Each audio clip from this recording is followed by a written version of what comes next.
करो माँ दया करो, अब तो मुझ पर दया करो। दया करो माँ दया करो। जिंदाबाद बुलबुल देवी जिंदाबाद, जिंदाबाद जिंदाबाद बुलबुल देवी जिंदाबाद, जिंदाबाद जिंदाबाद जिंदाबाद जिंदाबाद।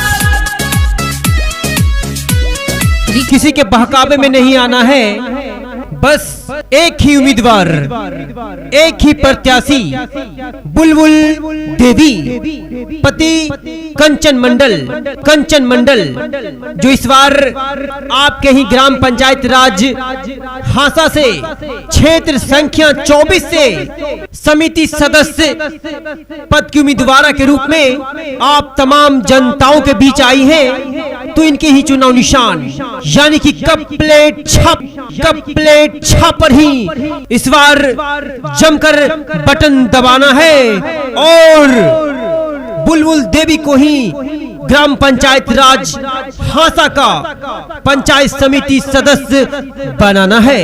पंचायत समिति के सदस्य बनई आइल बानी रउए गौआ परतानी हम त पहुआ, अपना ई बेटा बाह के ऊंचा करी हो चाचा नहुआ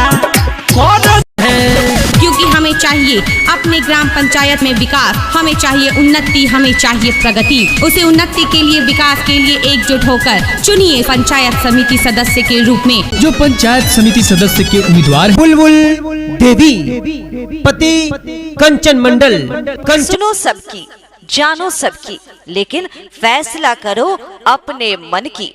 जी हाँ मतदाता साथियों, ये समय है पंचायती चुनाव का, जिसमें बिना किसी की बात माने बस अपनी समझदारी से काम लेना है कौन भला है कौन बुरा, अच्छाई से है कौन जुड़ा, आपको सोचना है, आपको समझना है। जी हाँ, इस बार आपको किसी के बहकावे में नहीं आना है, बस एक ही उम्मीदवार, एक ही प्रत्याशी, बुलबुल देवी, पति कंचन मंडल, बुलबुल देवी, पति कंचन मंडल, जो इस बार आपके ही ग्राम पंचायत राज हांसा से क्षेत्र संख्या 24 से समिति सदस्य पद की उम्मीदवार के रूप में आप तमाम जनताओं के बीच आई हैं, तो इनके ही चुनाव निशान यानी कि कप प्लेट छाप पर ही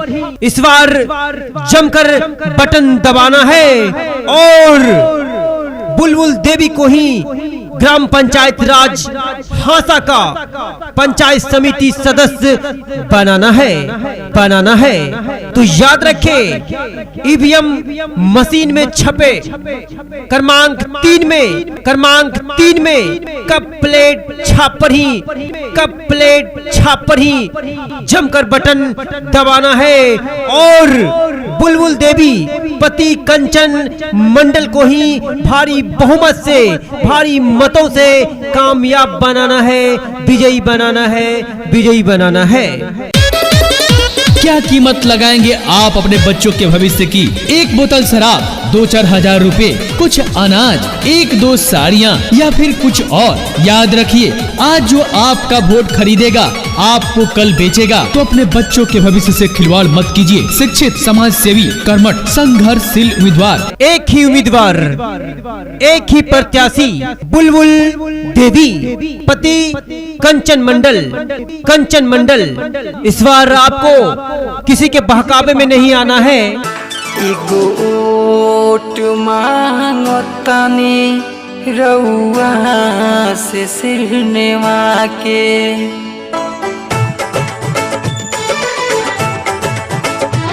एगो ओट मांगो तानी रउआ से सिरनेवा के, एगो ओट मांगो तानी रउआ से सिरनेवा के, आपन फर्ज निभाओ। देवी, पति कंचन मंडल। गांव के विकास करी है, घर सबके पास कर करी है, गांव के विकास करी है, घर सबके पास करी। एक ही उम्मीदवार, एक ही प्रत्याशी, बुलबुल देवी, पति कंचन मंडल। कंचन मंडल, इस बार आपको किसी के बहकावे में नहीं आना है। भैया गरीब वन के नेता बड़े, सब कर चहेता बड़े हो। भैया गरीब वन के नेता बड़े, सब कर चहेता बड़े हो। जी हाँ, इस बार आपको किसी के बहकावे में नहीं आना है। बस एक ही उम्मीदवार, एक ही प्रत्याशी, बुलबुल देवी, पति कंचन मंडल।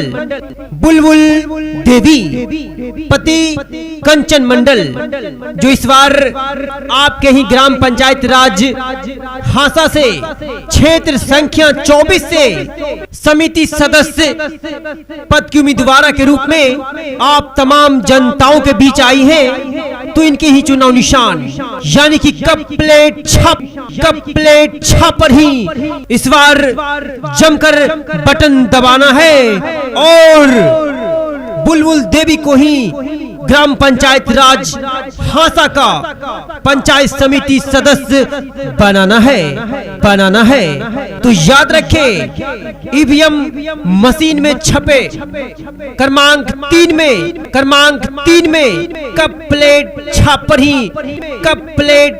पर ही जमकर बटन दबाना है और बुलबुल देवी पति कंचन मंडल को ही भारी बहुमत से, भारी मतों से कामयाब बनाना है, विजयी बनाना है। बुलबुल देवी जिंदाबाद जिंदाबाद जिंदाबाद जिंदाबाद जिंदाबाद। एक ही उम्मीदवार, एक ही प्रत्याशी, बुलबुल देवी, पति कंचन मंडल।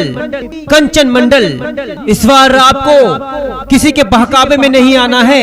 हो सबका से अच्छा उम्मीदवार बड़ुए, जे दिल से नेकी ईमानदार बड़ुए। सब घरे घरे जाके बतावे के बा, सब घरे घरे जाके बतावे के बा, अब की बुलबुल देवी के जितावे के बा। हर दिल के अरमान, हर घर के शान, हर माता बहन के पसंद, हर जनता के पहचान पर श्रीमती बुलबुल देवी जो ग्राम पंचायत राज के रूप में आई है, तो अब की बार अपना एक मत बुलबुल देवी को दे। सुनो ये दीदी माई, सुनो ये चाचा, अब के विकास करिए सबका से अच्छा। एक ही उम्मीदवार, एक ही प्रत्याशी, बुलबुल देवी, पति कंचन मंडल। इस बार आपको किसी के बहकावे में नहीं आना है। सब घरे घरे जाके बतावे के बा, अब की बुलबुल देवी के जितावे के बा। अपना एक मत देकर भारी मतों से विजयी बनावे और अपने पंचायत में खुशहाली पावे। तो याद रखे बुलबुल देवी।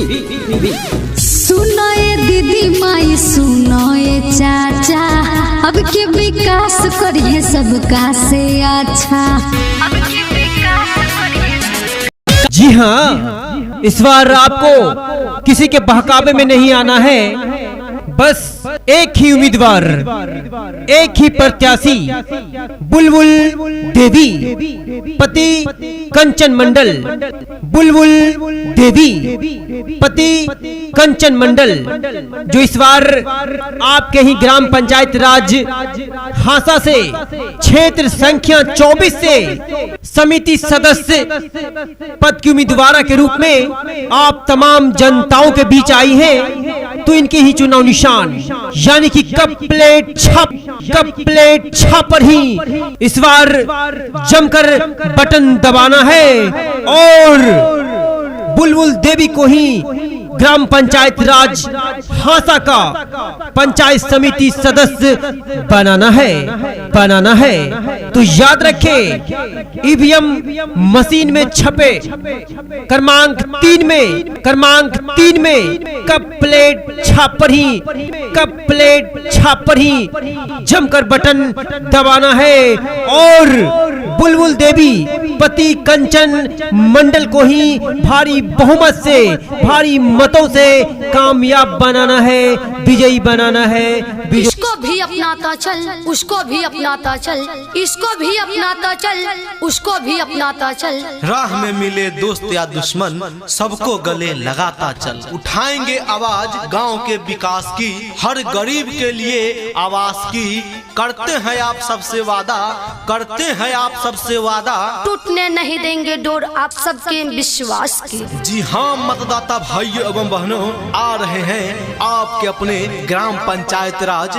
दारू मुर्गा पैसा मटन पर नहीं बिकाना है, सोच समझ कर अब की बार बटन दबाना है। गांव की सरकार आपके साथ होगी, साथ बैठे गांव के विकास की बात होगी। प्रचार नहीं वादा है, दिन से चमकीली आप गांव की रात होगी। जी हाँ मतदाता भाई एवं बहनों, आपको चाहिए अपने पंचायत के लिए एक ऐसा आपके सुख दुख में साथ दे। एक ही उम्मीदवार, एक ही प्रत्याशी, बुलबुल देवी पति कंचन मंडल। इस बार आपको किसी के बहकावे में नहीं आना।